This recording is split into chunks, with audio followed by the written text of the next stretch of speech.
Hello दोस्तों, जोहार, नमस्कार। जैसा कि हम लोग पहले ज़माने के तो नहीं है, लेकिन कुछ आधुनिकता और कुछ मतलब पहले के ही से हम लोग पहले से ही जुड़े हुए हैं। अभी कुछ आधुनिकता भी हमें जुड़ी हुई है, लेकिन हमने भी कभी ऐसे युग देखा जब गाड़ियाँ नहीं चलती थी, 8-10 किलोमीटर पैदल चलते थे। जहाँ घर में एक टीवी होता था तो हम लोग पूरा गांव इकट्ठा होकर देखते थे। हमारे बचपन भी ऐसे ही गुजरा। तो हम लोग जब 5-6 साल के होते थे तब स्कूल जाना शुरू करते थे, क्या क्योंकि स्कूल बहुत दूर दूर में होता था और स्कूल जाने नज़दीक स्कूल नहीं होने के कारण बच्चे छोटे में स्कूल नहीं जा पाते थे। अब बात रही कि हम लोग 18-19 साल के होते थे तब जा कर के हम लोग मैट्रिक लिखते थे, और उसके बाद ग्रेजुएशन वगैरह करते करते हम लोग का 20-25 साल ऐसा ही निकल गया। अब उसके बाद सबको मालूम है कि 2019 के बाद कोविड आ गया है, और उसके बाद में हेमंत सोरेन जी का सरकार बना। उससे पहले रघुवर जी का सरकार था।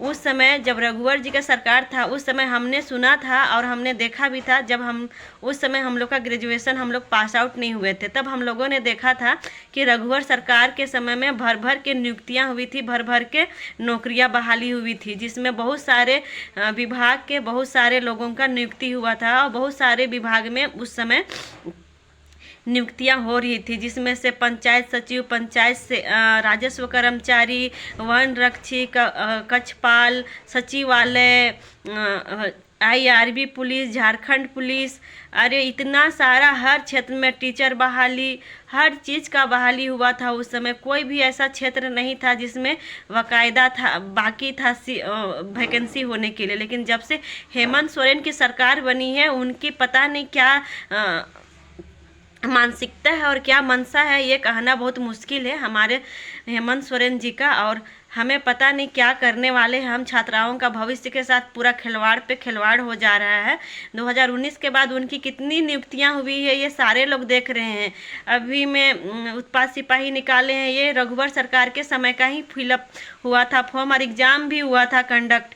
केवल दौड़ बचा हुआ था और उसमें ज्वाइनिंग देना था, लेकिन इसको फिर से बरगला फुसला करके इतना लंबा खींच करके अभी तक उत्पाद सिपाही का कुछ भी नहीं हुआ।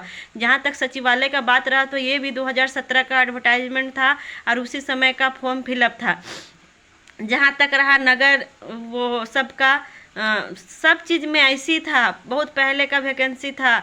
अब इसको पता नहीं अब क्या करने वाले हैं। अपने समय का वैकेंसी बताए सरकार, कितना वैकेंसी दिया टीचर्स में, भर भर के PGT दिया, TGT दिया, सहायक आचार्य, और अभी माध्यमिक आचार्य का एग्ज़ाम हो रहा है। जो टीचर ट्रेनिंग किए हैं उनके लिए, जिनके पास पैसे हैं जो कर लिए उनके लिए, और जो गरीब गुरबा छात्र हैं जिनके माता पिता नहीं, वो लोग के पास कहाँ से पैसा आए कि टीचर ट्रेनिंग करे। वो कम से कम कर्मचारी या तो कम से कम पुलिस भी तो बन सके, कम से कम देश की सेवा के लिए, अपने घर का खर्चा उठाने के लिए। लेकिन सरकार की ये मानसिकता ही नहीं है, क्योंकि हर क्षेत्र में बहाली नहीं हो रही है। और छात्रों, सबसे बड़ी बात है छात्रों की एज लिमिट क्रॉस करती जा रही है, 30 से 32, 32 से 35 होती जा रही है, और सरकार कुछ वैकेंसियाँ ही नहीं दी, और एज लिमिट 30।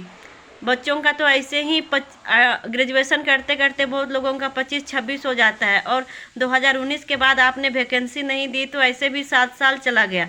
तो उसी से जोड़िए कि जो बच्चा 25 साल का था वो अब 32 साल का हो गया। अब वो कहाँ के लायक है, पढ़ लिख के वो क्या करेगा। कम से कम आप एक मौका तो दीजिए उसको एग्ज़ाम में बैठने के लिए। वो कर पाता नहीं कर पाता, उसका अपना मनसूबा, वो अपना अपना जाने। कम से कम आपसे शिकायत तो नहीं रहेगा कि आपने वैकेंसी नहीं निकाला। कितनी सारी ऐसी वैकेंसियां हैं, बहुत सारी वैकेंसियां हैं जो रिक्त है, और आपने उसको दबा के रखा है। फिर से चुनाव लड़ना है क्या? हम सभी बहनों को आप मैया सम्मान दे करके बरगला रहे हैं। हम लोग 2500 में क्या कर सकते हैं? पढ़ने के लिए अगर रांची आते हैं तो 3000-4000 रेंट फीस रहता है, उसमें हम लोग 2500 में क्या कर सकते हैं? ना रेंट का फीस दे सकते हैं, ना बुक कॉपी खरीद सकते हैं, और ना ही आना जाना क्लासेस कर सकते हैं। तो हम लोग क्या कर सकते हैं 2500 से? आप ही बताइए। हाँ, एक 2500 जिसके पास नहीं है उसके लिए बहुत बड़ा एक सपोर्टेड है कि चलिए कम से कम कुछ नहीं तो बुक कॉपी खरीदने के लिए होगा, कहीं आने जाने के लिए, कहीं आने जाने के लिए नहीं, क्लासेस आने जाने के लिए, कभी कभी गाड़ी भाड़ा का मदद करेगा, खाने पीने के लिए भी कम से कम मदद करेगा। ये सब होता है। लेकिन सारा सुविधा तो इससे नहीं मिल सकता है ना। लेकिन अगर एक सरकारी जॉब करेगी अगर कोई बहन, तो उसके लिए बहुत गर्व की बात होगा। उसका घर में सम्मान मिलेगा, मायके में सम्मान मिलेगा, ससुराल में सम्मान मिलेगा, ना कि महीना सम्मान 2,500 से उसको सम्मान मिलेगा। तो आप कम से कम ये सोचिए कि कम से कम एज लिमिट क्रॉस कर रहा है तो आप जितने भी वैकेंसी निकालने वाले हैं जो खाली है वो तो निकाल दीजिए, कि और 5 साल इस वैकेंसी को लेकर के आप चुनाव लड़ेंगे और छात्रों का ज़िंदगी बर्बाद करने वाले हैं। कम से कम एज लिमिट कक्षपाल में इतनी सारी भर्तियाँ निकाले और एज लिमिट 30 कर दिए। अब जिसका 25 साल था 2019 में और अभी तक तो उसका एज लिमिट 32 हो गया होगा, अब वो क्या क्या फॉर्म भर सकता है। तो कम से कम एज लिमिट पर ध्यान दीजिए।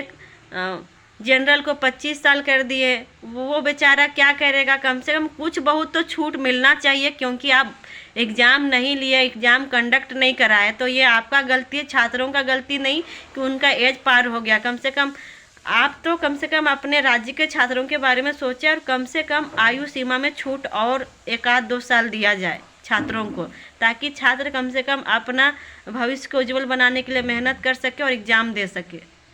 मैं इतना ही कहती हूँ। जितने भी छात्रगण हैं, आप लोग क्या सोचते हैं कि आयु सीमा बढ़नी चाहिए या नहीं बढ़नी चाहिए? सरकार कितनी वैकेंसियाँ दी है अपने कार्यकाल में, हेमंत सोरेन, उसको आप लोग कम से कम हमें कमेंट करके बताएं, और हमें कहाँ चूक हो गई या फिर हम गलत है कि सरकार में कमियाँ निकाल रही है।